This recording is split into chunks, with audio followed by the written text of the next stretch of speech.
FG urges owners whose property will give way to Lagos to Calabar highway to sacrifice for Nigeria. Emma Bogo, look at. You see waiting person when calling a president they talk. Somebody that is not people oriented. You will see it, you will know. The news in detail, please. The Nigerian federal government has pledged to pay compensation to deserving persons, unquote, whose property will be demolished for Lagos to Calabar highway. Nigeria's federal government at the weekend commenced the controversial demolition of properties in the right of way ROW of the over 15 trillion naira Lagos to Calabar coastal highway. The government urged the owners of such facilities along the axis to see the demolition as sacrifice for Nigeria. Minister of Works David Umahi, who flagged off the exercise on Section 1 of the road, assured that the construction of the highway would mark a major milestone in President Tinubu's economic diversification roadmap. Handled by the High-Tech Construction Company Limited, the project has drawn criticism from several Nigerians, including former Vice President Abubakar Atiku and the presidential candidate of Labour Party (LP) in the 2023 general election, Mr. Peter Obi. Both leaders raised concerns over the alleged opacity surrounding the award of a contract for the 700-kilometer highway. They emphasized the need to prioritize the funding of more critical roads across the country. But Umahi, according to a statement yesterday by his spokesperson, Uchenna Oji, said the federal government was passionate about the plight of the people affected by the demolition exercise. He said the government would, in the exercise of the right of way, put a human face to the demolition of properties required to give way for the construction of the highway. The minister noted that the government was considering the most economical viable way to pass the coastal road without much damage.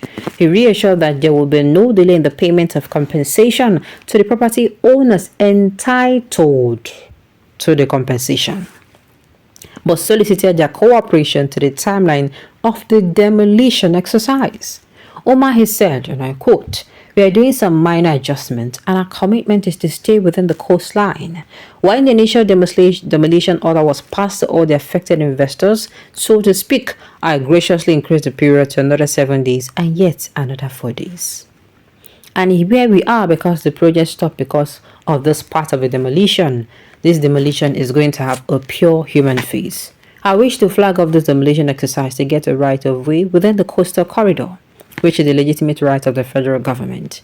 The minister called on all those to be affected by the demolition exercise to take it as a sacrifice for the country. He highlighted the socio-economic benefit of the project, including the funds it would save for businessmen and women and the stability it would bring to the economy. Those who are playing politics with this can go ahead. My job is simple, just to pass the coastal road, and those who are into politics can continue, he said. Speaking at the event, one of the affected property owners, Mr. Bolaji Ariyo of Mami Chola Beach, said demolition would affect his business. However, the statement quoted Ariyo as saying that he had no option than to make the sacrifice for the greater good of millions of Nigerians whose livelihood will be impacted by the construction of the highway that will connect the country's southern and northern parts. He urged all those to be affected by the infrastructure to see it as a sacrifice for the good of all Nigerians. Arias said, "Some of us are affected, no doubt about it, but some of us are not up to 0.1% of the millions of people that will enjoy the coastal road. That is why someone like me and some others have also taken it to heart to also support Mr. President and the minister to ensure this road comes to life." Aria noted that the coastal highway had the potential to create greater vistas of opportunities for business and other human development initiatives that will benefit the greater number of Nigerians. As added, as humans that are affected will feel the pain, but the future of the country must be put first, and some of us are paying the price in good faith. So we are human, we feel the pain. But at the same time, if you look at the bigger picture, you realize that it is to the benefit of everyone. It is more than the benefit of one person. Yes, we are sitting on a lot of money being recouped here, but it is not worth the enjoyment or the free access of every other Nigerian that will ply the road. So Mr. Minister has already lectured me so well and consoled me so many times. According to the statement, the demolition exercise is continuing as the committee of the Ministry on the Compensation of Section 1 property owners, headed by the Federal Controller of Works, Lagos State Olukorede Kesha, is working to ensure payment of compensation to the affected property owners begins in days. Remember, let me tell you, let me give you the full gist. They say na people wey deserve the compensation that they go give. Oh. Now, let's see, it is not about me coming out to whine. Oga, I am tempted to say maybe it's easy for you. I'm not looking at you. Yes, the businesses the people who this is their business place, they also have other businesses. My dear, they will survive. There are people who will say their own big man. That place is just one branch of their business. Do you understand? They have other branches that are actually doing well. Whoa, yes, you go lose money. Oh my do we what demolish here. But kò ní dùn as somebody, let's say that is the only means of getting, like I said, I'm not looking at people who are wealthy. I'm looking at people who are really the masses. I'm looking at people who, in quote, might not meet the requirement for compensation. That is the people I'm after. And mind you, I'm not saying let us not do this road at all. I'm saying, or we are saying, you see this time when they do the road, hey, it is not a good time.